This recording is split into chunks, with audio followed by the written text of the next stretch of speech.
Kyrie also discussed the meaning of playing playoff basketball inside the Boston Garden as a member of the Celtics. Take a listen to this. Like, it felt good. It felt good to be here in this position, playing in this arena.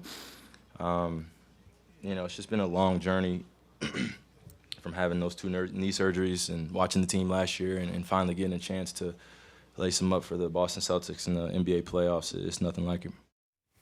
All right. You've played there, Scottie. We've covered hundreds of games during the playoffs at this point. It doesn't get any better.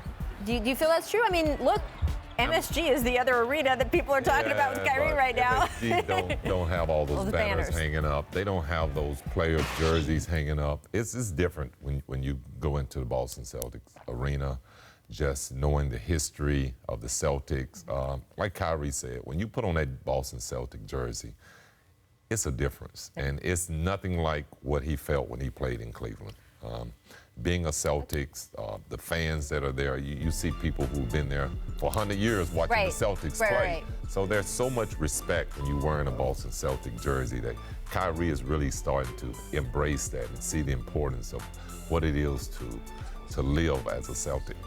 So in talking to some people around the Celtics, right now Kyrie is in a phenomenal mood, has never been more invested and more excited about this. We saw after game one, he ran over and embraced his family members like they had just won a series, much less a game. At the moment, this is Kyrie at his best. Fully engaged, great mood, getting his teammates involved, loves it all.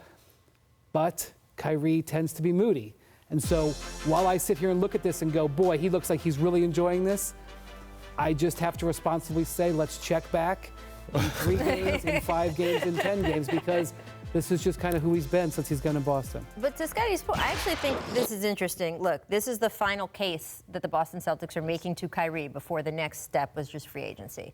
If your final case includes Boston Garden and that playoff atmosphere and all the magic that seems to happen in that building, it's a pretty good final case if they can get through, at least the second round of the playoffs? They have to get to at least the conference finals, right, to have that case be very meaningful? I think projecting Kyrie's mood is extraordinarily difficult. So I wish everyone luck in doing so. And look, I think there were some great playoff moods in Cleveland. Yes. But yes, I mean the Q or the W or the P or whatever it's going to be called now.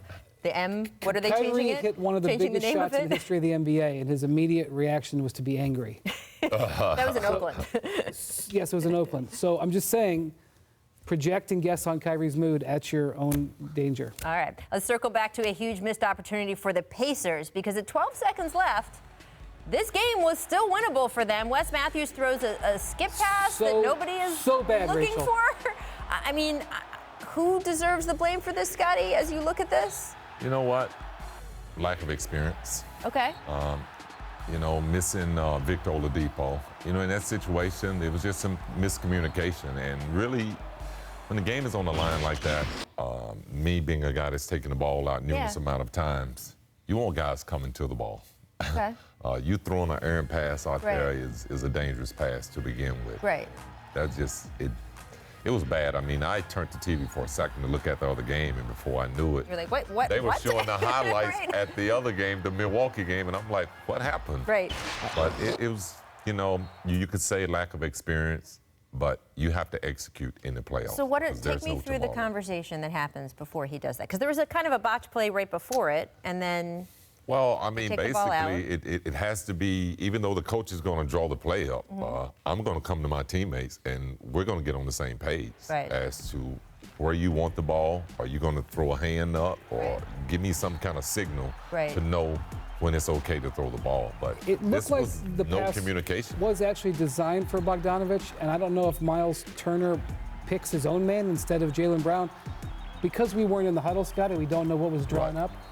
But I'm going to tell you, by the way, they botched the next inbounds play, too. They turned it over on the next inbounds play. You were right earlier that they couldn't buy a shot, but their execution late in this game was horrendous. But this comes back to what I led the show with, which is you have guys who elevate in the playoffs. You know who is one of those guys? Victor Oladipo. Yeah. You know who is on the bench? I mean, they had a possession after Jason Tatum at the 3. They had a very huge possession, and they ran a pick and roll, and it was almost like nobody involved wanted the shot. Oladipo would have been the guy who would have had the ball, and that's fair. And he's been phenomenal in those situations. But you do, you still have to execute on a certain level to get this done. Yes, but again, all that stuff, I believe that good can be mitigated. In a playoff situation, you can blanket good. I agree, but they should have won this game. You need someone to be great. They should have won this game. They didn't have that person. They didn't have that guy. They have him. He's just. That's really why they're what going to it- lose what the it came series. down But I don't to. think that's. I'm not letting them off the hook for losing the game that way. They're going home now. We'll see what they can do.